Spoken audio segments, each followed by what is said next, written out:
نبی صلی اللہ علیہ وسلم کے قتل کی ناکام سازش۔ قریش کو جب معلوم ہوا کہ محمد صلی اللہ علیہ وسلم بھی ہجرت کرنے والے ہیں تو ان کو بڑی فکر ہوئی کہ اگر محمد صلی اللہ علیہ وسلم بھی مدینہ چلے گئے تو اسلام جڑ پکڑ جائے گا اور پھر وہ اپنے ساتھیوں کے ساتھ مل کر ہم سے بدلہ لیں گے اور ہمیں ہلاک کر دیں گے۔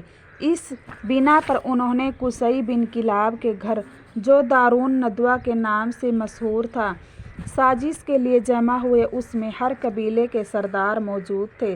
سبھی نے آپس میں یہ طے کیا کہ ہر قبیلے کا ایک ایک شخص جمع ہو کر اور سب مل کر تلواروں سے حضور صلی اللہ علیہ وسلم کا خاتمہ کر دیں۔ نعوذ باللہ۔ اس فیصلے کے بعد انہوں نے رات کے وقت رسول اللہ صلی اللہ علیہ وسلم کے مکان کو گھیر لیا اور اس انتظار میں رہے کہ جب محمد صلی اللہ علیہ وسلم صبح کو نماز کے لیے نکلیں گے تو تلواروں سے ان کا خاتمہ کر دیں گے، مگر اللہ تعالیٰ نے رسول اللہ صلی اللہ علیہ وسلم کو قریش کی اس سازش سے باخبر کر دیا۔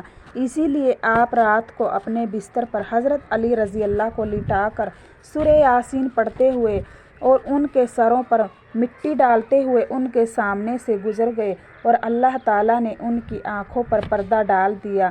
ان لوگوں کو کچھ بھی خبر نہ ہوئی۔ صبح کو جب انہوں نے حضرت علی رضی اللہ کو باہر نکلتے دیکھا تو بہت شرمندہ ہوئے۔ السلام علیکم ورحمۃ اللہ وبرکاتہ۔